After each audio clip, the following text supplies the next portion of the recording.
Zombie और super hero movies में एक बात कॉमन है कि ये दोनों काफी हद तक एक ओवर यूज्ड और क्लीशे ट्रूप्स को फॉलो करती हैं। हीरो वर्सेस विलन, एक virus outbreak, then survival. Yet ironically इस साल IMDb की मोस्ट एंटिसिपेटेड मूवीज की लिस्ट में नंबर 1 पे है सुपरमैन और नंबर 2 पे है 28 ईयर्स लेटर। पर आखिर इस मूवी में ऐसा क्या है कि जब इसका ट्रेलर ड्रॉप हुआ तो वो most watched horror movie trailer बन गया।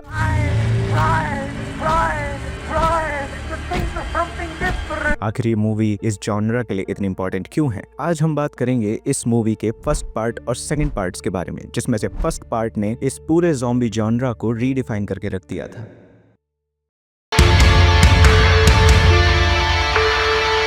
तो 2002 में रिलीज हुई 28 डेज लेटर को डायरेक्ट किया था डैनी बॉयल ने और लिखा था एलेक्स गार्लैंड ने।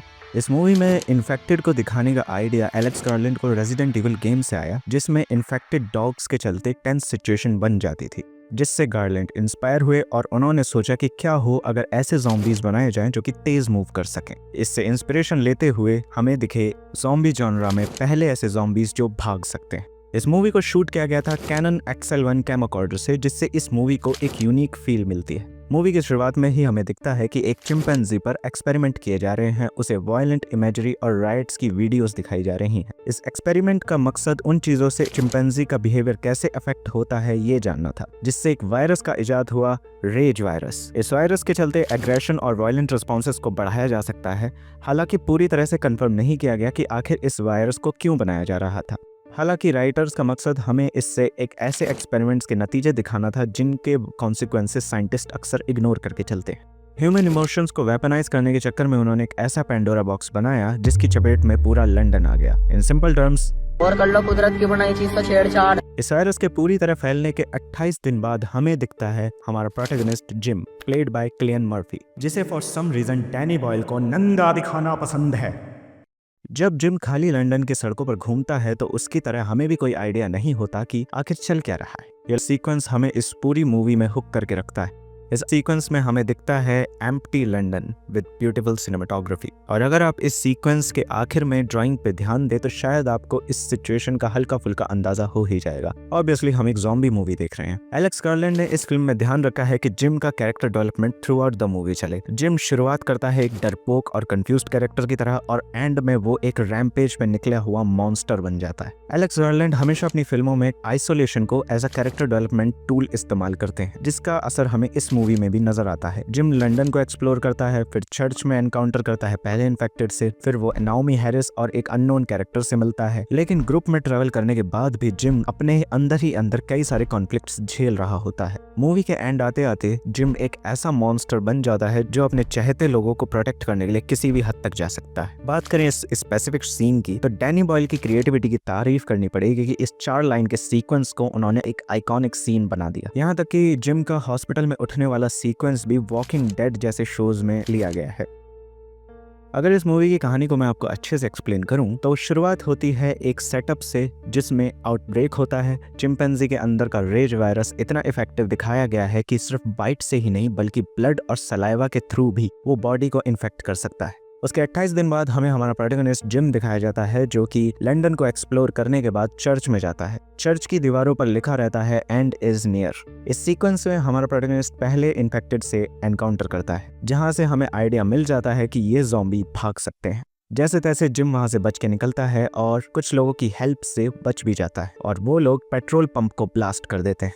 फिर हमें सिचुएशन का थोड़ा इंसाइट दिया जाता है कि आखिर इन 28 दिनों में हुआ क्या। वायरस पूरे यूनाइटेड किंगडम में फैल चुका है, गवर्नमेंट कोलैप्स हो चुकी है, कोई आर्मी नहीं, कोई रेडियो सिग्नल नहीं, सारे अर्बन सेंटर्स खाली कर दिए गए हैं। और इतनी सारी चीजें देखकर जिम अंदर ही अंदर काफी ज्यादा टूट जाता है और बाद में वो अपने घर भी जाता है जहाँ उसके पेरेंट्स की भी डेथ हो चुकी होती है। वहाँ वो एक रात रुकते हैं और फिर जिम की गलती से वहाँ पे भी इन्फेक्टेड का अटैक हो जाता है। इस मूवी में एक बात नोटिस करने वाली है कि हमेशा अटैक पहले इन्फेक्टेड के POV से दिखाया जाता है और हमारे कैरेक्टर्स को कोई अंदाजा नहीं होता कि आखिर अटैक होने कहां से वाला है, जिससे एक out of nowhere tense situation create होती है और कहीं ना कहीं एक अनईजीनेस की फील बनी रहती है। इस अटैक में इनका एक साथी मारा जाता है और हमें इस सीन में सेलेना का कैरेक्टर थोड़ा शाइन करता नजर आता है, जो कि कॉम्प्लेक्स है, लेयर्ड है। वो अपने चाहने वालों को प्रोटेक्ट भी कर सकती है, बट अगर वो चेंज हो रहे हैं तो वो उन्हें मार भी सकती है। इस सिचुएशन से निकलकर सेलेना और जिम एक नई फैमिली से मिलते हैं। इस फिल्म में हमेशा जैसे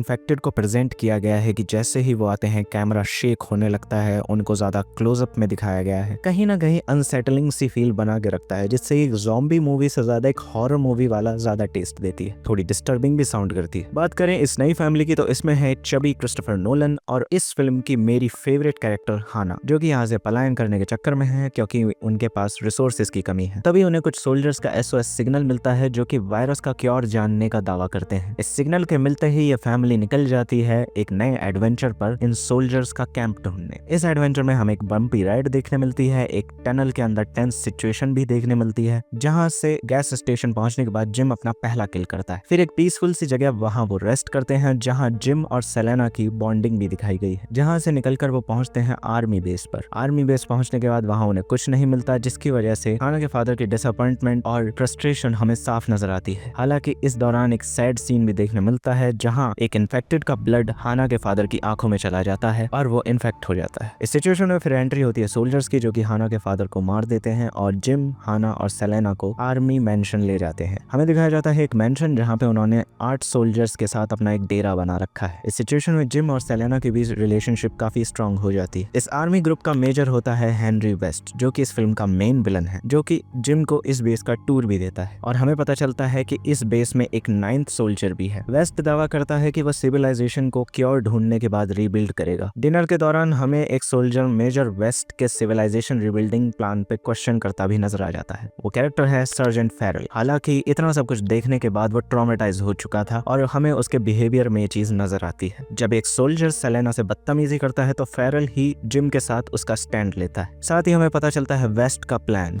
What do 9 men do except wait to die themselves?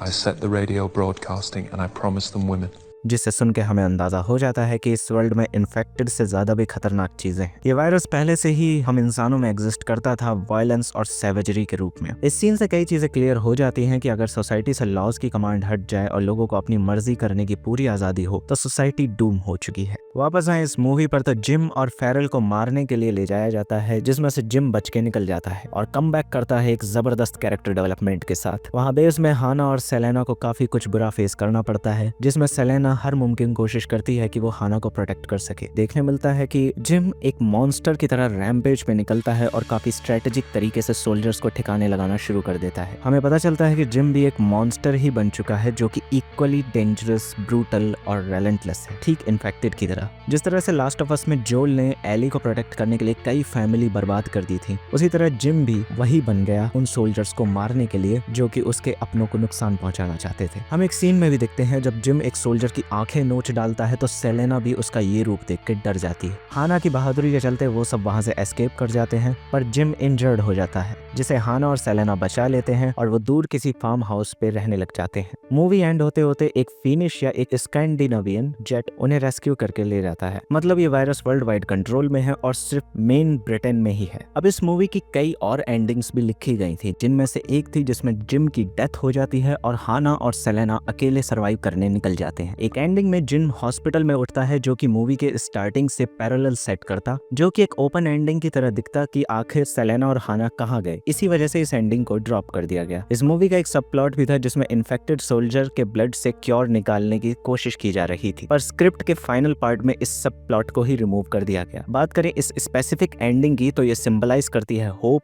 Love और ह्यूमन कनेक्शन को, जो कि रेज वायरस के बाद भी सरवाइव कर जाएगा। लास्ट में उनका हेलो सिग्नल भी ह्यूमन रिकनेक्शन को डिपिक्ट करता है, जो कि काफी लंबी आइसोलेशन के बाद एक हैप्पी फीलिंग भी देता है। जॉन मर्फी, जो कि सुपरमैन का भी म्यूजिक दे रहे हैं, उनका इस मूवी में दिया गया ये म्यूजिक काफी आइकॉनिक है, जो कि एक काम सा स्टार्ट लेता है और एक अनसेटलिंग टोन पर चलता है और एक होपलेसनेस वाली वाइब दे के एंड हो जाता है, like everything is falling apart.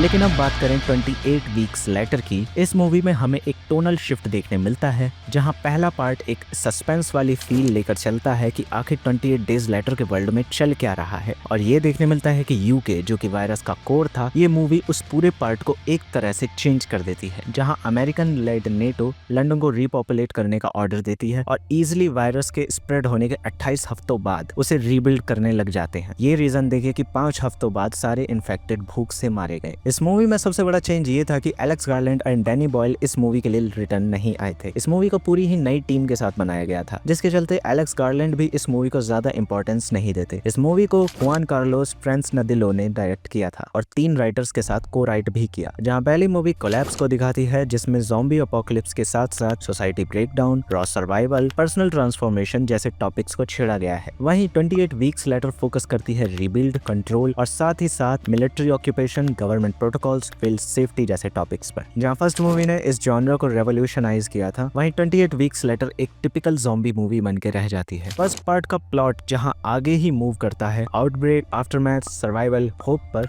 ये पार्ट बिल्कुल सॉलिड स्टार्ट लेते हुए आउटब्रेक, रिबिल्डिंग, फिर जहां पर ये मूवी चूक जाती है वो है स्टूपिड डिसीजंस, फेल सेफ्टी, जिसके चलते ये यू टर्न मार के बिल्कुल जीरो पे आ जाती है, जिसके चलते इस मूवी का इम्पैक्ट आगे हमें देखने नहीं मिलने वाला। 28 डेज लेटर की सीरीज का मैं दीवाना हूँ इनके ओपनिंग सीन्स की वजह से। पार्ट 1 में जिम का एम्प्टी लंदन को एक्सप्लोर करना, वहीं पार्ट 2 में डॉन जब ज़ॉम्बीज से बच के भाग रहा होता है तो हिल्स की तरफ से दौड़ते हुए उसकी तरफ आते हुए ज़ॉम्बीज काफी डरावने लगते हैं, जिसकी वजह से ये दोनों ही मूवीज अपने फर्स्ट इंप्रेशन को हमेशा नेल करती हैं। बात करें इस मूवी की, तो इस मूवी के अपने भी कुछ ऐसे मोमेंट्स हैं जो कि इस मूवी को भी थोड़ा यूनिक बनाते हैं।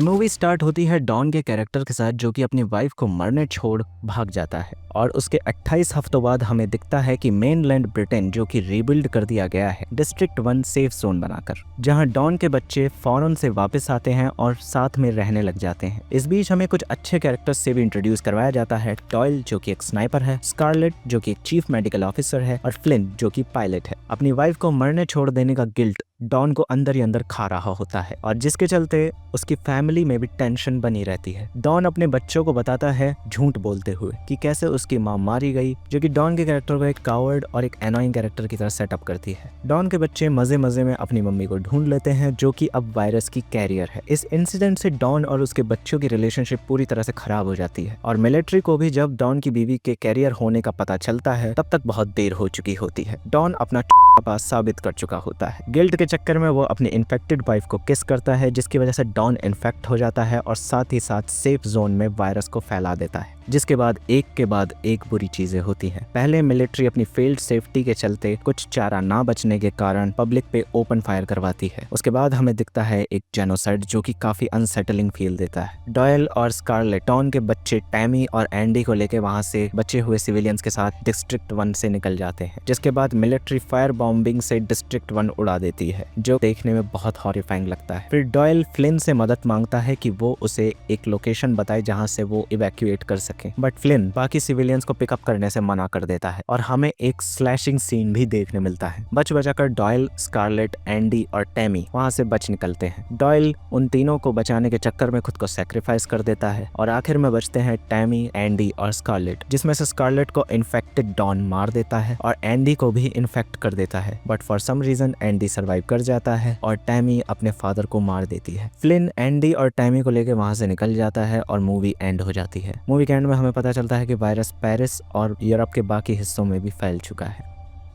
वीडियो को कंक्लूड करने से पहले हम कुछ क्वेश्चंस के जवाब दे देते हैं। Why I find 28 weeks later misogynistic? 28 days later में सेलेना का कैरेक्टर एक काफी कॉम्पिटेंट सर्वाइवर की तरह दिखता है, जो कि कॉम्प्लेक्स, प्रोटेक्टिव और लेयर्ड फील होता है। साथ ही हाना जो कि एक काफी बहादुर लड़की है, उसका भी कैरेक्टर इतना शाइन करता है कि वो मेरा फेवरेट है। यहाँ तक कि मूवी के एंड में हाना ही मेन विलन को मारती है, जो कि फोर्स्ड भी फील नहीं होता। बट वहीं 28 वीक्स लेटर की बात करें तो वो अपने फीमेल कैरेक्टर्स को साइड लाइन ही कर देता है। उनके अगेंस्ट वायलेंस को थोड़ा कंसर्निंग वे में दिखाता है, जिसमें से एक सीन काफी डिस्टर्बिंग है। इवन स्कारलेट का भी कैरेक्टर प्रोटेक्टिव होने के बावजूद कुछ इम्पैक्ट छोड़ नहीं पाता। टैमी भी साइड लाइन होकर रह जाती है। एंड यू नो व्हाट, ये मूवी किसी भी कैरेक्टर को ढंग से ट्रीट ही नहीं करती, ना डॉयल को, ना फ्लिन को, ना डॉन को। डॉन का गिल्ट भी एक आउटब्रेक का रीजन बन के रह जाता है, उसे ज्यादा एक्सप्लोर ही नहीं किया गया। एलिस जो कि डॉन के बच्चों की माँ थी, उसको भी एक कैरियर बना के साइड लाइन कर दिया गया और वो एक्सप्लोर भी नहीं करते कि आखिर एलिस सर्वाइव कैसे कर गई। अब एक बहुत इंपॉर्टेंट क्वेश्चन, आखिर कोई वायरस 28 साल सर्वाइव कैसे कर सकता है? रेज वायरस काफी जल्दी फैलता है, ब्लड और सलाइवा के थ्रू ट्रांसमिट हो सकता है, और जैसे कि 28 वीक्स लेटर में बताया गया कि कैसे इन्फेक्टेड भूख से मर जाते हैं अगर वायरस को नया होस्ट ना मिले तो आखिर रेज वायरस सर्वाइव कैसे किया? इसके पीछे कुछ स्पेकुलेशंस लगाई जा सकती हैं। डॉन की वाइफ जैसे एक कैरियर थी, उसी तरह और भी ऐसे कैरियर्स एग्जिस्ट करते हो जिनके डीएनए में ये वायरस फिक्स हो चुका हो। एक रीजन ये भी हो सकता है जिस तरह वॉकिंग डेड में दिखाया गया कि मरने के बाद वायरस एक्टिवेट होता है, उसी तरह क्या पता इस मूवी में भी कोई ना कोई एक ट्रिगर हो जिसके चलते वो वायरस सालों बाद वापस एक्टिवेट हुआ। एक रीजन ये भी हो सकता है कि साइंटिस्ट ने कुछ टेस्ट सब्जेक्ट फ्रीज करके रखे हो जो कि सालों बाद आजाद हो गए। एक रीजन ये भी हो सकता है कि सालों बाद रेज वायरस इवॉल्व हो गया हो और हवा के थ्रू भी फैलना शुरू कर चुका हो। मे भी हो सकता है कि वायरस एनिमल के थ्रू भी फैल सकता हो। कई रीजंस हो सकते हैं जिसका जवाब हमें 20 जून को मिलेगा। Where is 28 months later? असल में ये मूवी अब एक मिथ बन चुकी है। डैनी बॉयल के पास इसका एक आइडिया था, but Alex garland 28 weeks letter भी नहीं लिखना चाहते थे और थर्ड इंस्टॉलमेंट को लेकर एंथुसियास्टिक भी नहीं थे। साथ ही इस मूवी के राइट्स भी कॉम्प्लिकेटेड इश्यूज में फंसे थे और ये डुओ अपनी बाकी मूवीज की तरफ बढ़ गया। अब 2025 में ये सीरीज वापस से रीबूट हो रही है एक नई ट्रिलॉजी के साथ, जो कि रेज वायरस को वापस री इंट्रोड्यूस करवाएगा और कुछ अनसुलझे जवाब भी देगा। इन दी एंड मैं कहना चाहूंगा कि 28 वीक्स लेटर की सबसे बेस्ट बात ये थी कि ये मूवी काफी बोल्ड जाती है, कैरेक्टर्स को बख्शती नहीं है, चाहे वो जेरेमी रेनर का अच्छा कैरेक्टर हो जिसकी डेथ पे मुझे पर्सनली बहुत दुख हुआ। जहां 28 डेज लेटर एंडिंग में एक ऑप्टिमिस्टिक फील देती है, ये मूवी एक निहाइलिस्टिक और सैड नोट पे एंड होती है। जस्ट लाइक इसका म्यूजिक, इस मूवी का नैरेटिव भी कुछ ऐसे ही चलता है। Scary start, hope, rebuild, wrong decision, collapse, falling apart and then chaos reign. 28 weeks later कोई बुरी मूवी नहीं है, पर अपने प्रेडेसेसर को पूरी तरह से जस्टिफाई नहीं कर पाती। फर्स्ट पार्ट स्टोरी टेलिंग पर हेविली रिलाई करता है और 28 वीक्स लेटर एक्शन पर रिलाई करती है। जहां जिम ने केओस में भी ह्यूमन कनेक्शंस ढूंढ लिए, वहीं डॉन ने अपने गिल्ट के चलते कई फैमिलियां बर्बाद कर दी। पहले पार्ट से ज्यादा प्रोडक्शन वैल्यू और वर्ल्ड को एक्सपेंड करने के चक्कर में 28 वीक्स लेटर ने इस फ्रेंचाइजी की सोल ही खत्म कर दी। जहां 28 डेज लेटर वायरस आउटब्रेक को as a plot device use करती है और ह्यूमन नेचर और कनेक्शंस को एक्सप्लोर करती है, ये मूवी वायरस आउटब्रेक के अराउंड ही अपना नैरेटिव रखती है, जिसमें कोई भी कैरेक्टर शाइन नहीं हो पाता और मूवी एक टिपिकल ज़ॉम्बी मूवी की तरह एंड होती। देखा जाए तो परवाह करने लायक भी इस मूवी में कुछ बच नहीं जाता। एलेक्स गार्लैंड भी इसे एक पीयर प्रेशर में बने सीक्वल की तरह ही ट्रीट करते हैं, जो कि फील भी होता है, जिसके एलिमेंट्स का कोई कनेक्शन अब हमें आगे नहीं दिखने वाला। अब ये फ्रेंचाइजी एक सॉर्ट ऑफ रिबूट लेगी एक नई ट्रिलॉजी के साथ, जिसका पहला पार्ट हमें दिखेगा 20 जून को थिएटर्स में। इसका ट्रेलर बहुत जबरदस्त है, जो कि काफी क्रीपी वाइब्स भी देता है। इस मूवी के लिए ओरिजिनल टीम वापस आ रही है आईफोन के साथ, और अब उनका मकसद इस सीरीज को नई ऑडियंस से इंट्रोड्यूस करवाना है। ये ट्रिलॉजी हैवीली एक नैरेटिव को फॉलो करेगी, जिसका सेकंड पार्ट हमें अगले ही साल देखने मिलेगा बोन टेम्पल के नाम से। इसकी कास्ट भी दिग्गज एक्टर्स से भरी पड़ी है। So that's it. ये वीडियो थी 28 डेज लेटर और वीक्स लेटर के ऊपर। मानना पड़ेगा भागते हुए ज़ॉम्बीज बहुत डरावने लगते हैं। मैं कभी नहीं चाहता कि ज़ॉम्बी अपोकलिप्स फैले। अगर कुछ महान लोगों को लगता है कि ज़ॉम्बी अपोकलिप्स होना चाहिए, देन मिलते हैं नए वीडियो में। तब तक के लिए